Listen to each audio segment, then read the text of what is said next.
Hey guys, so I am so sorry it took me so long to get it together enough to answer what I had suggested a while back about giving you guys some really quick, small answers for increasing your soldering accuracy and just making it look really good, and just kind of loving the process a little bit. It's really frustrating when you feel like other people know a whole bunch of stuff and you barely know anything. And I have definitely been there. So, anyway, so I just figured, since I have this piece that I'm working on, this is actually a commission piece, my first commission piece. I'm very excited. It's a smaller version of a larger window that's very similar, but it represents the family of the lady that I'm doing this for. So I figured I'd use this one since I got all these little pieces to solder. So, so the basis of my suggesting that there are some simple things that you can do to make your soldering a lot better, really a lot faster than you might expect, actually lies in before the soldering. Um, there's steps that we all take. There's the patterns, there's the cuttings, there's the grinding, yada yada yada. But the part that comes right before soldering is the foiling and the burnishing, and that's the part that sometimes gets kind of left out. Um, Especially when you're just starting out. There's just so much information that's hitting you all at the same time. Sometimes little nuggets of really useful information kind of get left out.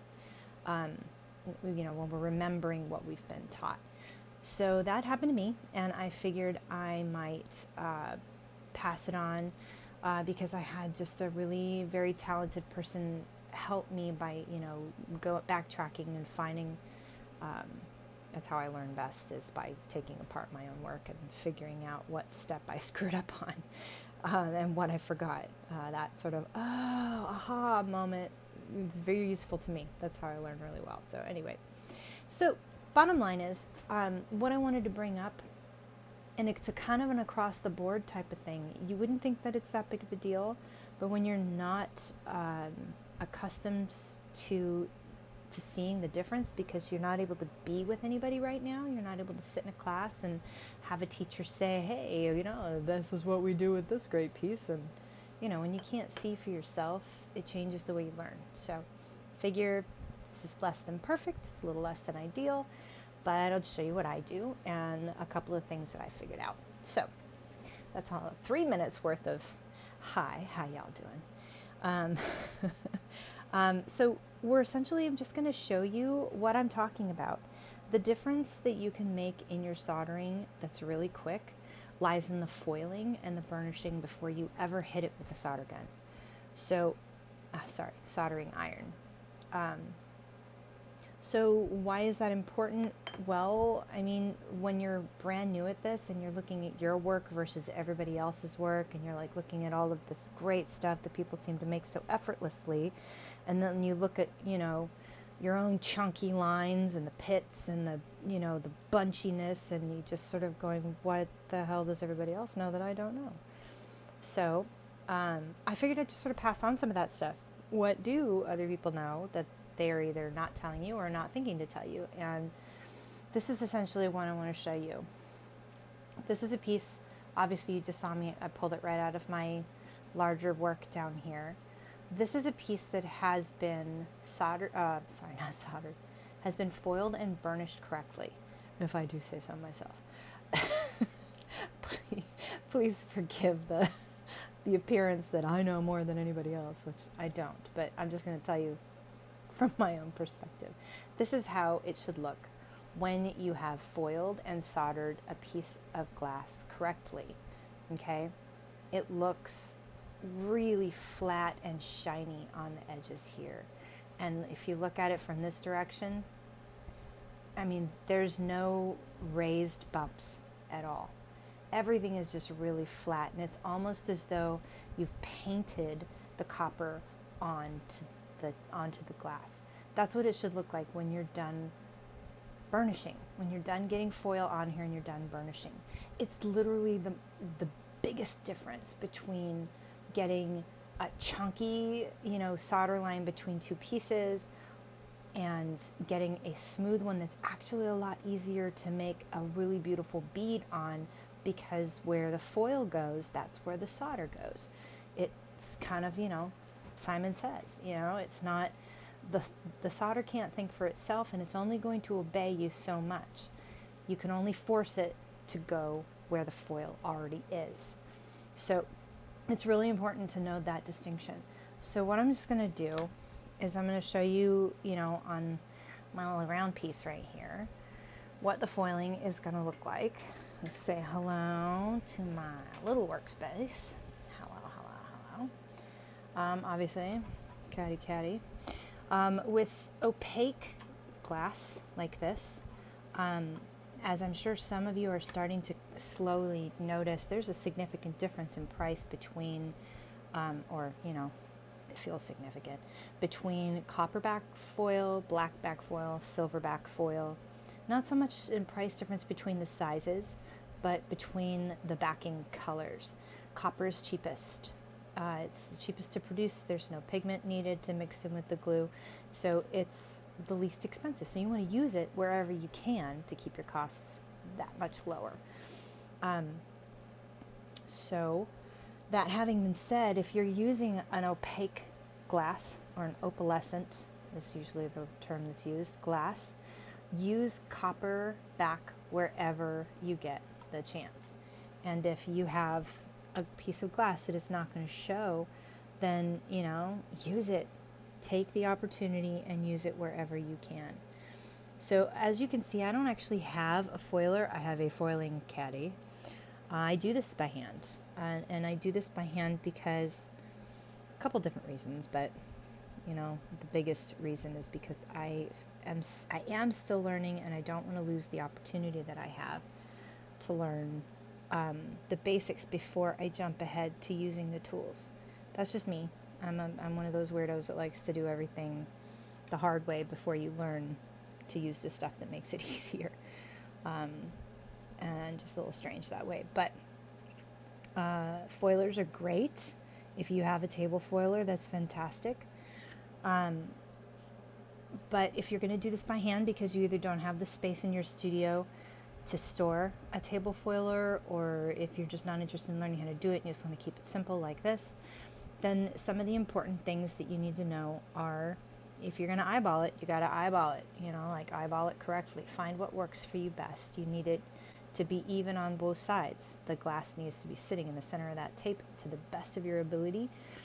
And then you need to remember to overlap. Okay, when you get to the end, so I started here. I got way too much overlap there. It doesn't need to be that far. 1/4 inch at least. A lot of people just tear it. I cut it. It's no right or wrong there. Lots of different people have lots of different ways that they do stuff like that. So here's some of the stuff. I literally just learned something that made things so much easier for me tonight, because I went on YouTube trying to make sure I wasn't creating a redundant video. There's no reason for me to stick my silly self on here telling y'all how to do stuff if there's already something out there that's just as good. But I didn't find anything. But in the process, I found something kind of cool that has just made my life so much easier. But I'll get to that in a second. So the straightaways, obviously this has kind of a curved edge that's an outward curve, ever so slightly. And if you have those, or you have a straight edge, you're going to use your little pinchy and pinch the foil to the glass on those outward curves and the straightaways. Okay, if you have really thick foil like Edco 3M, you're going to have a really sturdy foil, and those foils are awesome, but you do need to be aware they're going to flay your fingers if you're not careful with how you get them to lie down on the glass. This pinching technique does a really good job of making sure that you're not going to slice and dice your fingers all to heck. So the harder part for me, and where I just learned something tonight, is in the inside curves. Okay, the inside curves can be very finicky to get that foil to go down without getting a split. A split in the foil, you know, you get that little, it's like a run in your nylons. It exposes the adhesive, and that little split where is, you know, it leaves a tiny little void, and as small as it may seem, that little void in the copper becomes a void in the solder, and it becomes visible especially if you have enough of them. So if you get those little splits, you got to cover them up, partially because you don't want the adhesive exposed either. The heat from your soldering iron will burn that exposed adhesive, and that black nastiness just gets everywhere. It's really gummy, and it can make really nasty black residue on your soldering iron, and that can just get everywhere. So you want to be careful. If you can avoid splitting it, you want to avoid splitting it. Now everybody's got different fids. We'll get to that in a minute. Obviously I've got one right here. But here's, you know, before you're ever going to use a fid, I just found this video tonight. This is the new information for me. Typically speaking, what I had done in trying to get, you know, the inner curves to lay down is I would just really slowly, using the heat from my finger and, you know, pressure, try to get the foil to lay down on the glass, on the face of the glass, real slowly, so it had a chance to stretch, so it would adhere down really pretty and really nice without splitting. And you know, most of the time that works just great, but the bottom line is I still got a lot of splitting, and it's not a big deal to fix that, but it is a little time consuming, and if you got a lot of pieces like those, there's a lot of tiny little pieces in this piece, it can be annoying as heck. So I saw this gal, and she, oh my gosh, she had the longest, weirdest nails. Not weird and bad, weird, pretty awesome, just long and pointy. I don't know how she functions, but they looked great. Obviously, that doesn't work for me. My little meaty Norwegian, English, British, very European hands, it's, you know, one step away from man hands. So what she did was she took a narrow, obviously this is a paintbrush, right? She took a paintbrush and she just sort of ran it along the edge to get the copper to lay down on the side. And oh my gosh, I tried this a number of times. I had no splits. I was just absolutely dumbfounded that I'd missed this as a technique. So I was so grateful for this person putting that little video up there. Maybe she only did this because she had those long nails. Frankly, I don't care. I was so grateful because it made everything so much easier. And I mean, after I watched that, I went and I took this piece, let me show you, out of my work. I mean, look at all this. I mean, these curves are so hard to get the foil to lay down really nice without splitting. Even this one, it doesn't seem that steep, but even this one really can be quite a challenge. And look at that, like no splits whatsoever. This one was really steep. I did have a split, but I only had one, and it was here at the steepest part of that really intense arc. And normally I'd have small splits all the way along here, and I'd have to patch all of them. Patching's no big deal. I will show you how that works, and I'll show you how it looks. Let's see, you can barely even see it on this piece. I have a little patch from here to here, and it's really not that hard to do. It's super simple. And obviously I got that split covered up, so I'm not going to have a void in the soldering that I do. I'm not going to have a big V in my foil right there as a result. So anyway, I wanted to make sure I told you that, because I mean, I still totally feel like I'm a newbie here, you guys, and I feel like a total hypocrite trying to make myself sound like I know so much more than anybody else. I really don't. I just had some really great people tell me some stuff, and I like to learn from other people's mistakes instead of my own. Okay, so we've got all the foil pushed down. You're not done yet, okay? This is a point that I wanted to make, and If I'm being really brutally honest, it's a point that I see skipped a lot.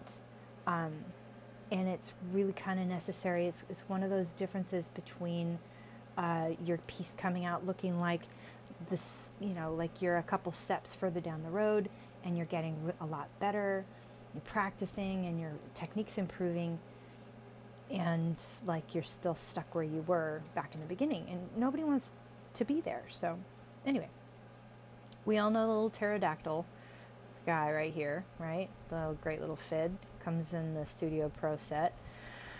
And, he's great for some stuff, but definitely not all. And I got to tell you, everybody uses their own favorite fids, okay? This little guy I got from the Dollar Tree in the scrapbooking section. Look at that sharp little pointy thing right there. That's lethal. I'll probably end up pulling that out of there. But this is nice for certain angles.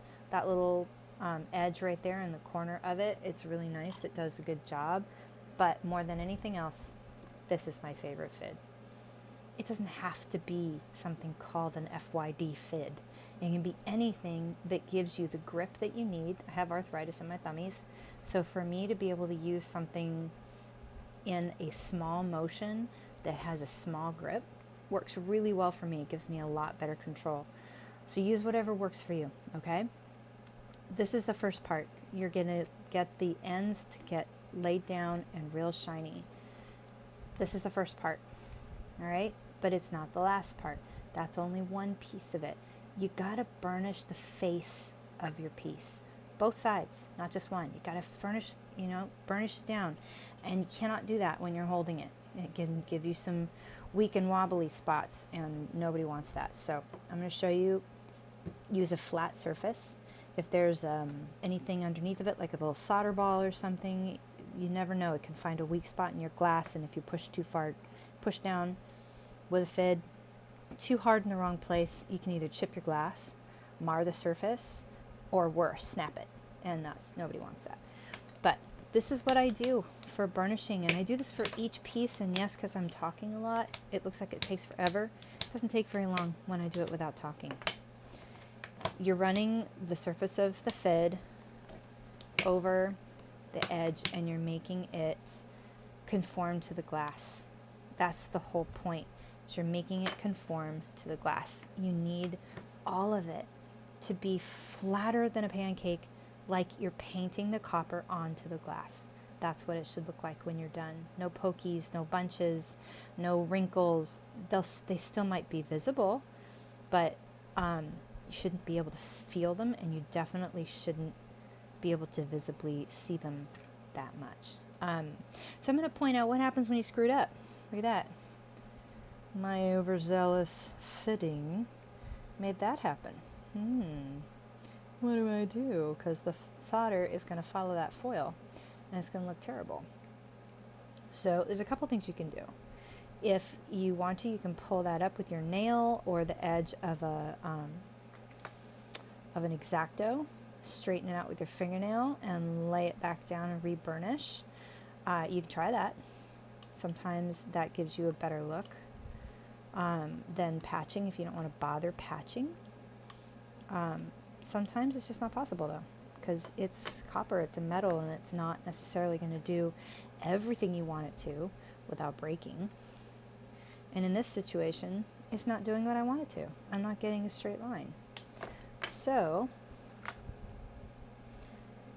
take a little piece of foily. Look at that. I don't like touching the adhesive if I don't have to. And I'm seriously just going to put it down on top of that. Look at that. No great surgical precision. I'm just covering a problem spot. And then I'm going to re-burnish it. Okay? The burnishing comes first because it makes everything else after easier. Alright? More accurate. Maybe that's the word that I should be looking for. More accurate. So if you screw up, don't beat yourself up. Just fix it. Okay? It's like the rest of the crap that we do in life. You don't want to waste time wailing and moaning. Just fix the problem. Alright, let me see if I can get this a little closer.